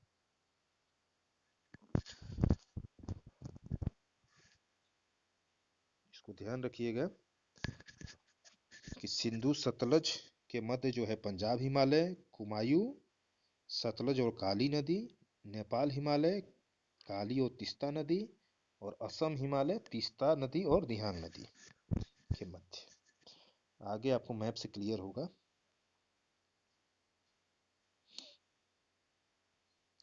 दक्षिण एवं मध्य भारत के पर्वत श्रेणियां एवं पहाड़ियां। चलिए आइए आगे देखिए क्या है। जितनी पर्वत श्रृंखला है आप इसको देख लीजिए, एक चार्ट में अच्छे से दिया हुआ है। इस किताब की यही खासियत है।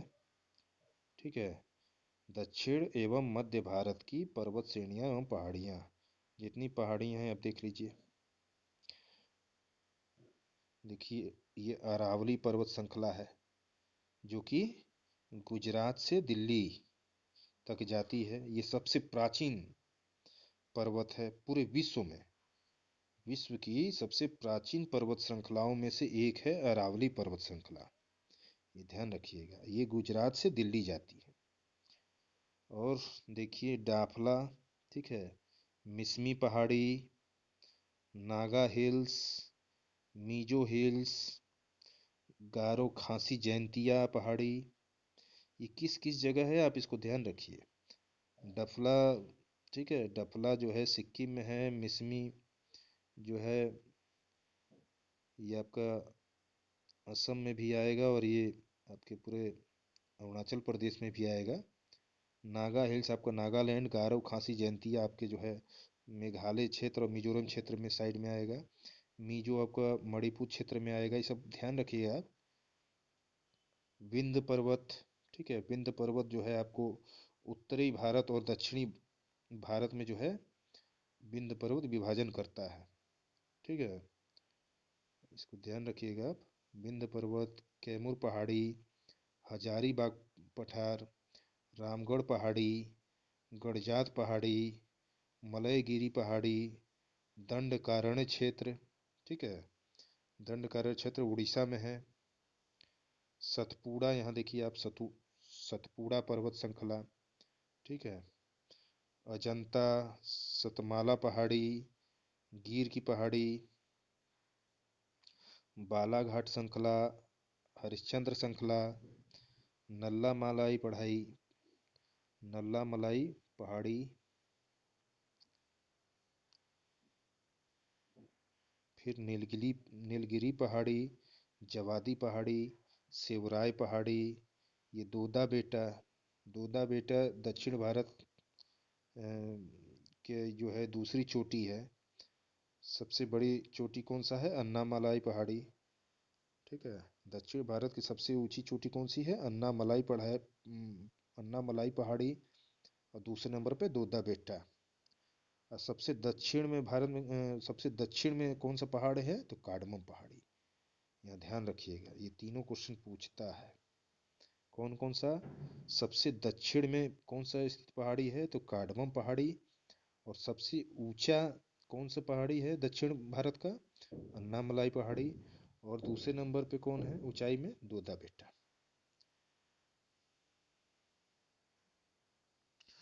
तो चलिए आगे बढ़िए, इसको ध्यान रखिएगा कौन कौन सा पहाड़ी कहाँ कहाँ है, किस किस क्षेत्र पर है और किस किस राज्य में फैला हुआ है।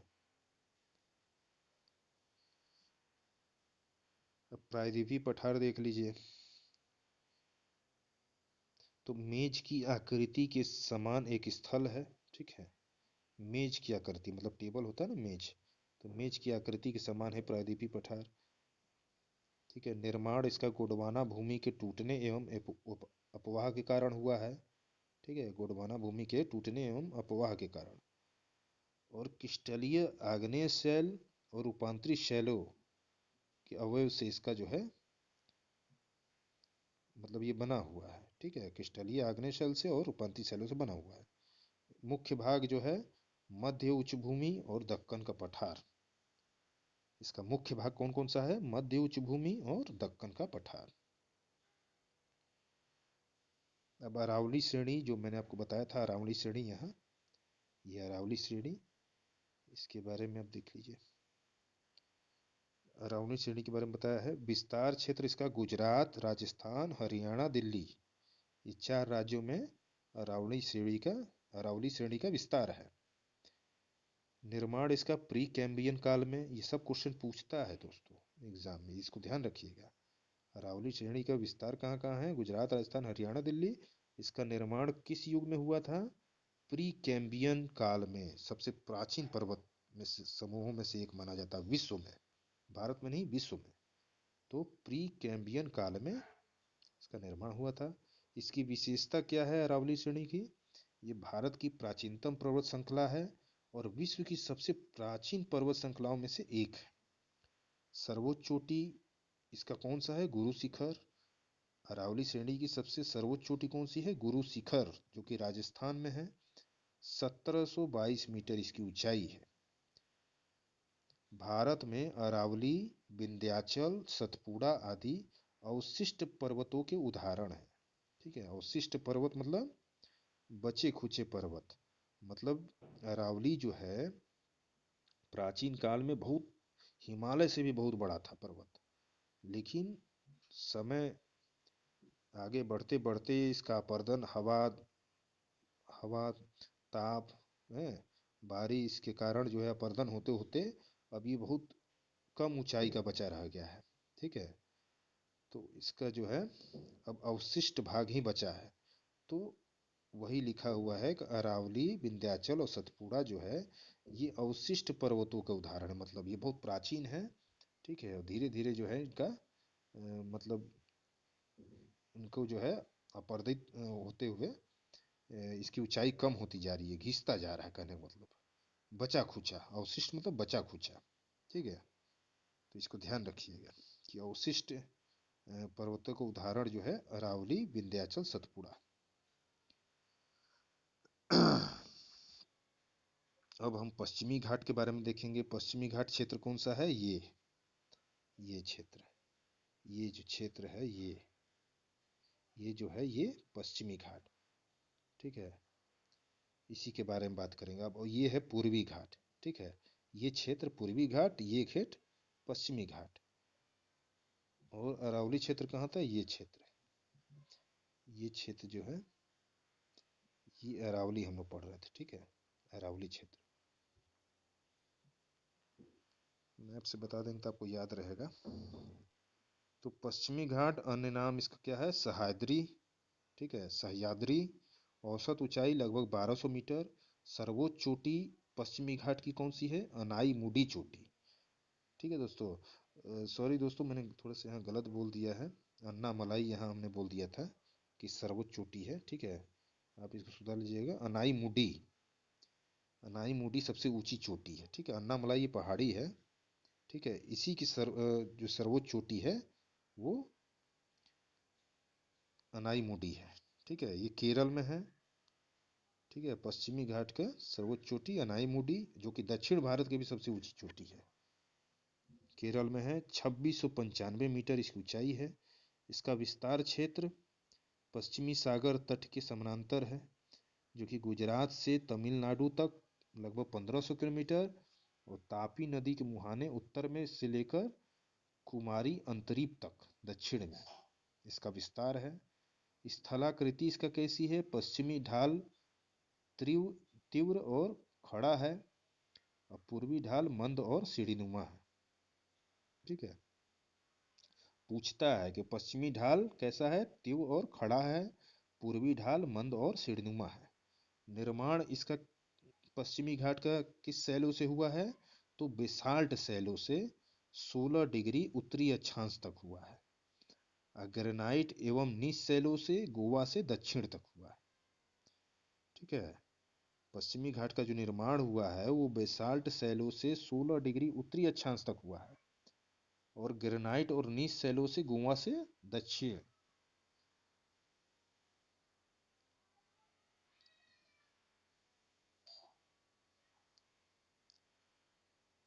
पश्चिमी घाट जो है ब्रंसुत या ब्लॉक पर्वत का उदाहरण है, ठीक है। ब्लॉक पर्वत आपको आगे मैं बताऊंगा कि क्या होता है, ठीक है। चलिए अभी हम बता देते हैं ब्लॉक पर्वत दोस्तों।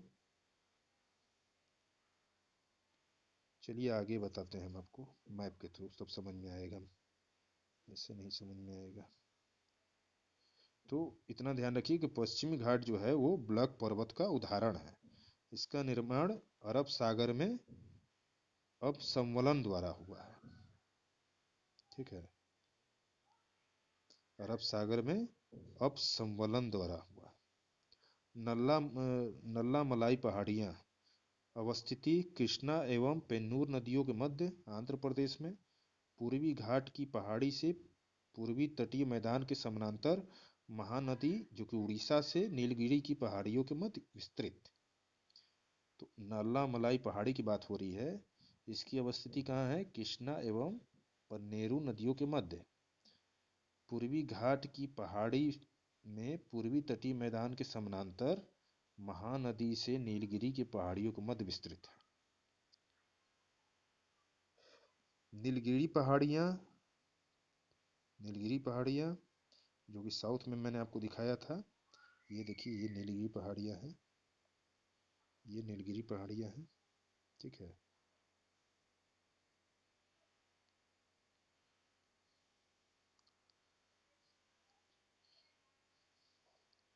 तो अवस्थिति इसका पूर्वी एवं पश्चिमी घाट के मिलन स्थल में।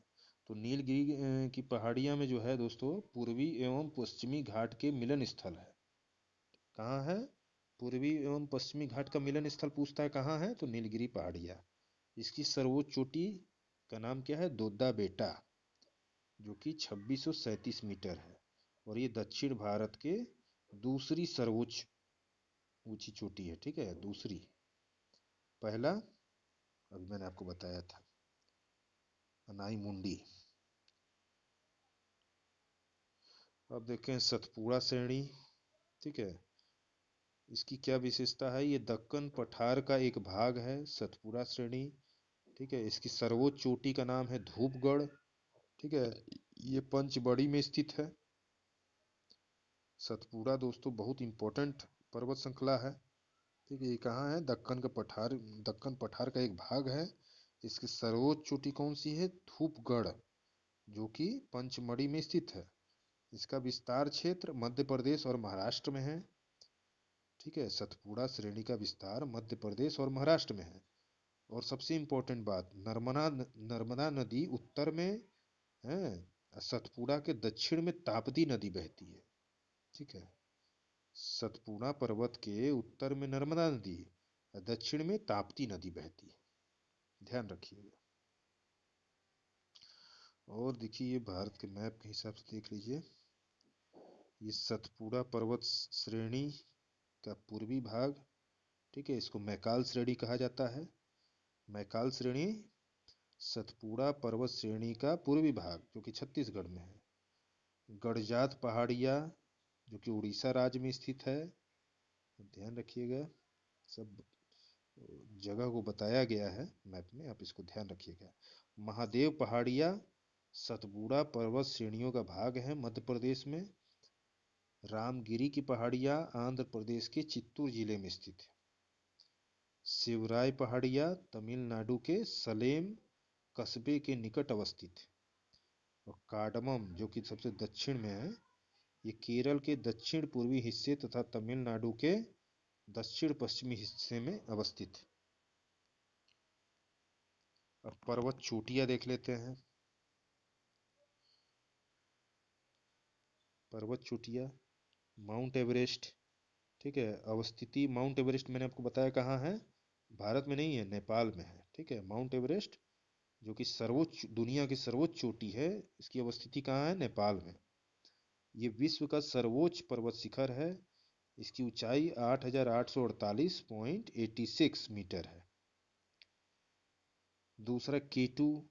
ठीक है, इसको कहा जाता है, जब पूछेगा आपका कि भारत का सर्वोच्च पर्वत शिखर कौन सा है, तो आप माउंट केटू लगाएंगे, जो कि पीओके में है। ठीक है, इसका अन्य नाम माउंट गाडविन अस्टीन, माउंट गाडविन अस्टीन इसको कहते हैं। इसकी अवस्थिति काराकोरम श्रेणी पर है। ठीक है, जो कि पीओके में स्थित है। तीसरा कंचनजंगा। ठीक है, कंचनजंगा, इसकी अवस्थिति सिक्किम भारत में है, और ये भारत की दूसरी सबसे ऊंची चोटी है।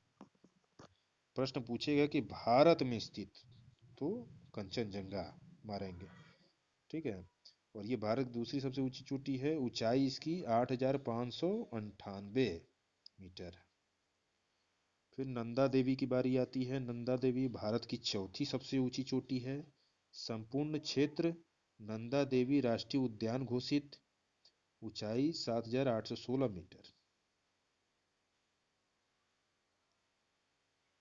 ये परीक्षा उपयोगी कुछ तथ्य देख लेते हैं। भारत में कोयले का विशाल भंडार पाया जाता है गोंडवाना सेल में। गोंडवाना सेल कहाँ है दोस्तों?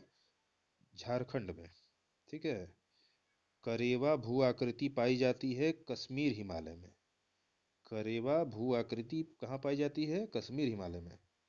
विश्व में सबसे नवीन वलित पर्वतों से संबंधित है हिमालय पर्वत श्रेणी। ठीक है, सबसे नया बना हुआ पर्वत विश्व में।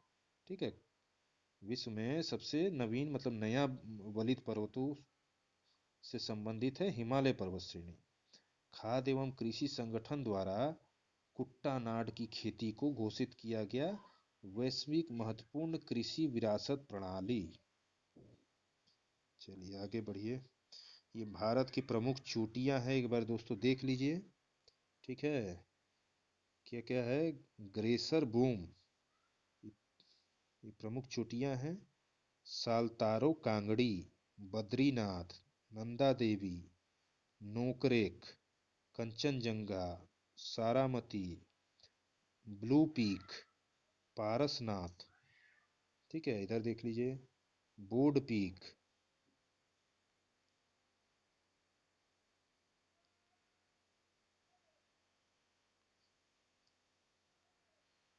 ठीक है, ये बोर्ड पीक। क्या हो जा रहा है भाई?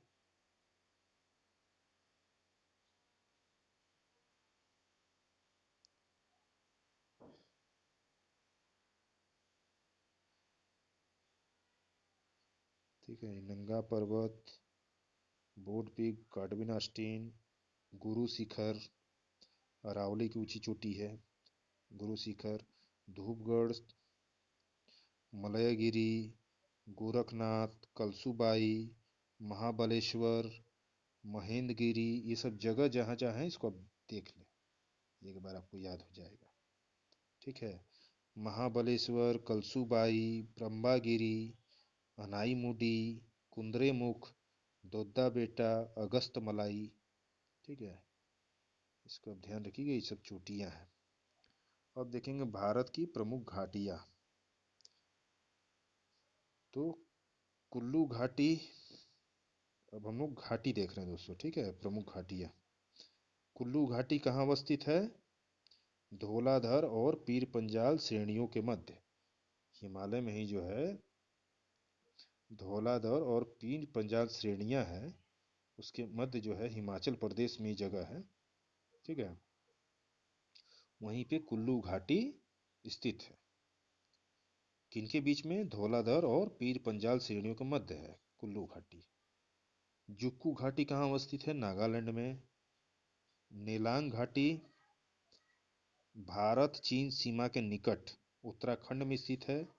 ठीक है, इस पे देखिए दोस्तों, ध्यान रखिएगा, पूछता है कि नेलांग घाटी जो है ये भारत चीन सीमा के निकट स्थित है, उत्तराखंड में है। और यहाँ पे कौन सी घटनाएं हुई हैं? वर्ष 1962, वर्ष 1962 के युद्ध के बाद नागरिकों के लिए बंद कर दिया गया था और मई 2015 से पुनः पर्यटकों के लिए इसे खोला गया है। ठीक है, इसको ध्यान रखिएगा। युथांग घाटी, इसकी अवस्थिति गंगटोक सिक्किम में है। अन्य नाम इसको हॉट स्प्रिंग कहा जाता है। हॉट स्प्रिंग किसको कहते हैं? युथांग घाटी को। सब याद कर लीजिएगा दोस्तों। सांगला घाटी अवस्थित है कहाँ? किन्नौर, हिमाचल प्रदेश में। ठीक है, इसमें क्या विशेष है? पर्वत चोटियों और बसपा नदी से घिरी हुई है। ठीक है, सांगला घाटी। मरखा घाटी अवस्थित कहाँ है? लद्दाख में। ठीक है, मरखा घाटी कहाँ अवस्थित है? लद्दाख में। भारत के प्रमुख दर्रे, ये इंपॉर्टेंट है, जरूर आते हैं क्वेश्चन एक दो, ध्यान रखिएगा। तो जोजिला, जोजिला की अवस्थिति कहाँ है? जास्कर श्रेणी पे। इसकी क्या विशेषता है? ये श्रीनगर से लेह को जोड़ने का मार्ग है, कई बार पूछा हुआ है। ठीक है, ध्यान रखिएगा कि जोजिला की दर्रा किसको जोड़ती है? तो श्रीनगर से लेह को जोड़ने का मार्ग बनाती है जोजिला, जो कि जास्कर श्रेणी पर है। ठीक है, बनिहार दर्रा, जोजिला जो कि जम्मू कश्मीर में, दोस्तों ध्यान रखिएगा।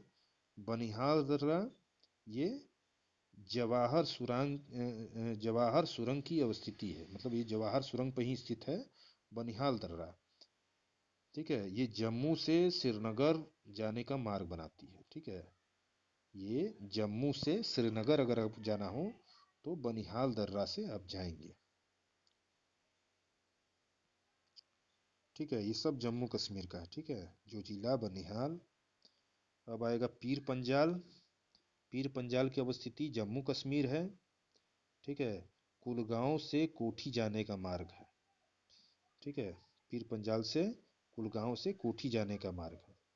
सिपकिल्ला दर्रा, इसकी अवस्थिति हिमाचल प्रदेश में है। ठीक है, ये हिमाचल प्रदेश, और इसकी विशेषता है वो शिमला से तिब्बत जाने का मार्ग इस सिपकिल्ला दर्रा से जाया जा सकता है। ठीक है, और ये कहाँ है सिपकिल्ला दर्रा? हिमाचल प्रदेश में। चलिए देख लीजिए भारत के प्रमुख दर्रे जो हैं, ये मैप के थ्रू बताया है इसने, बहुत अच्छे से बताया है, आपको याद हो जाएगा। ये देखिए यहाँ मिनटेक है, मिनटेक। ठीक है, जम्मू कश्मीर में है सब। जोजिला, ठीक है, पीर पंजाल, बनिहाल। ठीक है, ठीक है, बनिहाल। ये बड़ा लाचा कहाँ है? हिमाचल प्रदेश में। ये सिपकिला कहाँ है? हिमाचल प्रदेश में। माना नीति, ये माना नीति कहाँ है? ये उत्तराखंड में है। ठीक है दोस्तों, ध्यान रखिएगा। लिपू लेक, ठीक है। नाथुला, नाथुला कहाँ है? सिक्किम में है दर्रा। ठीक है, इसको ध्यान रखिएगा, नाथुला पूछता है। कि नाथुला कहाँ है, तो सिक्किम में। ठीक है, बुमला, ठीक है, बुमला अरुणाचल प्रदेश में, दीफू अरुणाचल प्रदेश में, पांगसांग, तुज्जू, जेलेपला, ठीक है, जेलेपला कहाँ है, ये भी सिक्किम है। नाथुला और जेलेपला कहाँ है दोस्तों, सिक्किम में है, ध्यान रखिएगा। थाल घाट, भोर घाट है, इसको ध्यान रखिएगा। ये जो थाल घाट भोर घाट कहाँ है, ये थाल घाट भोर घाट दर्रा कहाँ है, महाराष्ट्र में है, इसको ध्यान रखिएगा। थाल घाट भोर घाट दर्रा महाराष्ट्र में है। ये पाल घाट कहाँ है, केरल में। ठीक है दोस्तों, इसको ध्यान रखिएगा, मुझे पता है इस वजह से मैं आपको जगह भी बता दे रहा हूँ। ठीक है, आप इसको ध्यान रखिएगा। अब देखिए यहाँ अच्छे से दिया है, आपको याद हो जाएगा। ठीक है, यहाँ अच्छे से दिया है, आप इसको याद कर लीजिए। तो भारत के प्रमुख दर्रे, ठीक है, तो लद्दाख का देख लीजिए, लद्दाख में कौन कौन से दर्रे हैं, कितना अच्छे से चार्ट से दिया है, आपको एक जगह याद हो जाएगा। लद्दाख में कौन कौन से दर्रे हैं, खारदुगला, चांगला, काराकोरम, जोजिला। ठीक है, खारदुगला, चांगला, काराकोरम, जोजिला। अब हिमाचल प्रदेश में कौन कौन से दर्रा हैं, ठीक है, सिपकिल्ला, बड़ा लाचा, ये दोनों तो याद ही कर लीजिएगा, बहुत पूछता है। ठीक है, भाबा, मणिरंग, पारंगला, यांगजी दीवान, ठीक है, रोहतांग। तो तीन ठो आप याद रखिएगा, रोहतांग, ठीक है, सिपकिला और बड़ा लाचा, ये बहुत पूछता है। ये तीनों हिमाचल प्रदेश से, कौन सा, रोहतांग, सिपकिला, बड़ा लाचा। और यांगजी दीवान भी अगर ध्यान रखेंगे तो याद रखें, अच्छी बात है। सिक्किम का देखिए क्या है, सिक्किम, सिक्किम का नाथुला, जलेपला, अभी मैंने आपको बताया, सिक्किम का नाथुला और जेपेला, ध्यान रखिएगा, नाथुला, जेलेपला।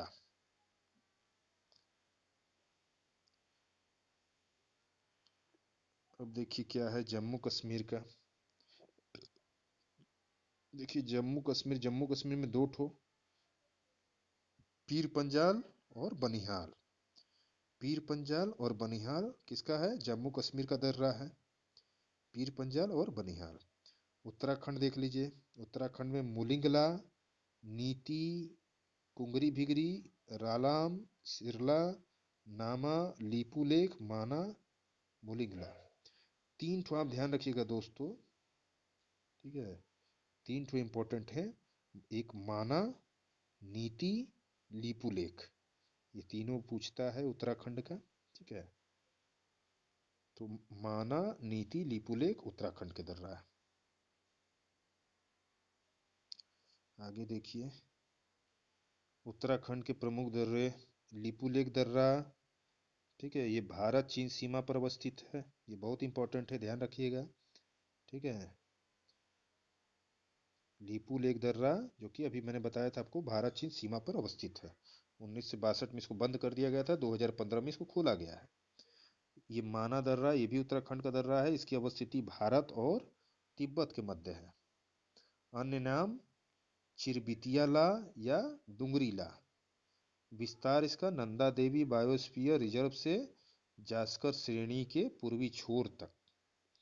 माना दर्रा का विस्तार कहाँ है, नंदा देवी बायोस्फीयर रिजर्व से जास्कर श्रेणी के पूर्वी छोर तक। अब सिक्किम राज्य के प्रमुख संबंधित दर्रे, ये नाथुला, अभी मैंने आपको बताया था ऊपर मैप में, नाथुला और जलेपला, ये सिक्किम का है, बहुत पूछता है, दोनों इंपॉर्टेंट है। नाथुला जो है समुद्र तल से लगभग 4404 मीटर की ऊंचाई पर स्थित है, और ये भारत और चीन के मध्य तीसरा पॉइंट तीसरा पॉइंट बनाता है, मतलब यहाँ सीमा और व्यापार होता है। ठीक है, नाथुला जो है ये भारत और चीन के मध्य स्थित है दर्रा, और यहाँ सीमा का व्यापार होता है। ठीक है, यहाँ व्यापार के लिए ये दर्रा है चीन के साथ। जेलेपला जो है ये गंगटोक से लहासा तिब्बत जाने वाले मार्ग का गुजरना है। ठीक है, जेलेपला जो है ये गंगटोक से लहासा, जो कि तिब्बत जाने का मार्ग है। ठीक है, सिक्किम में गंगटोक है दोस्तों, तो सिक्किम से तिब्बत जाने का ये मार्ग जिलेपला दर्रा। ये दार्जिलिंग जाने का भी मार्ग है, दार्जिलिंग पश्चिम बंगाल। अब देखिए उत्तर पूर्वी हिमालय क्षेत्र के प्रमुख दर्रे हैं, विशिष्ट तथ्य इनसे जुड़े हैं। तो बॉमडीला ये अरुणाचल प्रदेश में है दर्रा, अरुणाचल प्रदेश, पश्चिमी कामेंग जिला और लहासा तिब्बत को जोड़ने वाला दर्रा है। हैं। यांग यांगयाप दर्रा, इसकी अवस्थिति अरुणाचल प्रदेश, इसके निकट से ब्रह्मपुत्र नदी का भारत में प्रवेश होता है। ठीक है, किससे? यांगयाप दर्रा से ब्रह्मपुत्र नदी का भारत में प्रवेश होता है। ये तुजू दर्रा, ठीक है, ये तुजू दर्रा, इसकी अवस्थिति मणिपुर में है। ठीक है, अभी मैंने बताया था आपको तुजू दर्रा मणिपुर में है। ये इम्फाल से तामू व म्यांमार जाने के मार्ग का गुजरना होता है। नेक्स्ट, पांग सांड दर्रा, ठीक है, ये भी अरुणाचल प्रदेश में है और ये भारत म्यांमार सीमा पर स्थित है। दीफू दर्रा, ये अरुणाचल प्रदेश में है और भारत म्यांमार सीमा पर स्थित है, ये इंपॉर्टेंट है। दीफू दर्रा अरुणाचल प्रदेश में है, ये भारत म्यांमार सीमा पर स्थित है। अब कुछ पश्चिम घाट के प्रमुख दर्रे को देख लेते हैं। अभी मैंने आपको बताया था कि थाल घाट, भोर घाट, ठीक है, दोनों महाराष्ट्र में स्थित है। और एक पाल घाट मैंने आपको केरल में बताया था। ये तीनों का विवरण देख लीजिए। थाल घाट महाराष्ट्र में स्थित है। ये मुंबई से नागपुर से कोलकाता जाने का मार्ग है दर्रा। ठीक है, मुंबई नागपुर कोलकाता सड़क और रेल मार्ग का गुजरना होता है यहाँ से, इसको ध्यान रखिएगा। और ये जो भोर घाट है, ये भी खांडला घाट है, इसका नाम है खांडला घाट के नाम से भी इसको जाना जाता है। ये भी महाराष्ट्र में है।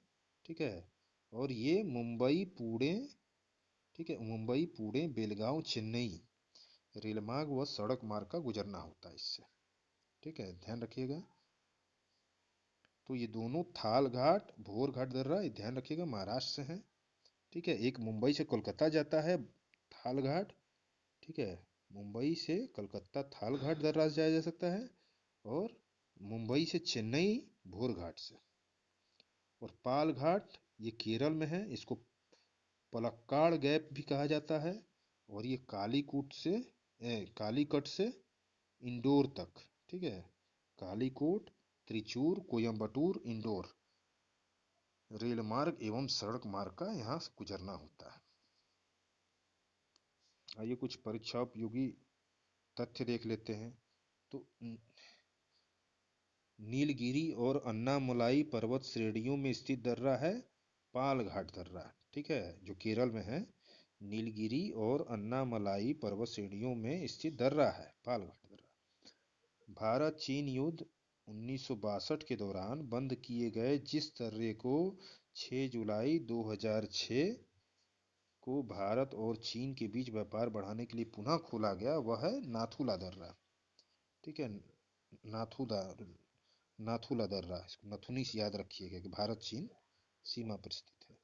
देवताल, ठीक है, ये माना दर्रा, देवताल जितने ताल लगा हुआ है सब उत्तराखंड में स्थित है झील। ठीक है, देवताल झील से संबंधित दर्रा है माना दर्रा। भारत का सबसे ऊंचा दर्रा यांगजी दीवान। ठीक है, सबसे ऊंचा दर्रा भारत का यांगजी दीवान। खारदुंगला और बड़ा लाचा दर्रा क्रमशः अवस्थित है लद्दाख और हिमाचल प्रदेश में। ठीक है, किगरी बिगरी या कुंगरी भिगरी नामा तथा मुलिंगला दर्रा की अवस्थिति है उत्तराखंड में। नर्मदा, दामोदर एवं ताप्ती नदियाँ उदाहरण हैं भारतीय रिफ्ट घाटी की। रिफ्ट घाटी किसको कहते हैं? दो पहाड़ों के बीच जो है खाई, ठीक है, खाई, गड्ढे गड्ढे से जो गुजरती है दो पहाड़ों के बीच में, तो उसको रिफ्ट घाटी कहते हैं। ठीक है, तो नर्मदा, दामोदर और ताप्ती नदियाँ भारतीय रिफ्ट घाटी के उदाहरण हैं। उड़ीसा के गडजात पहाड़ियों में निवास करने वाली जनजाति है गोंड जनजाति। उड़ीसा के गडजात पहाड़ियों में कौन से जनजाति निवास करती है? गोंड जनजाति।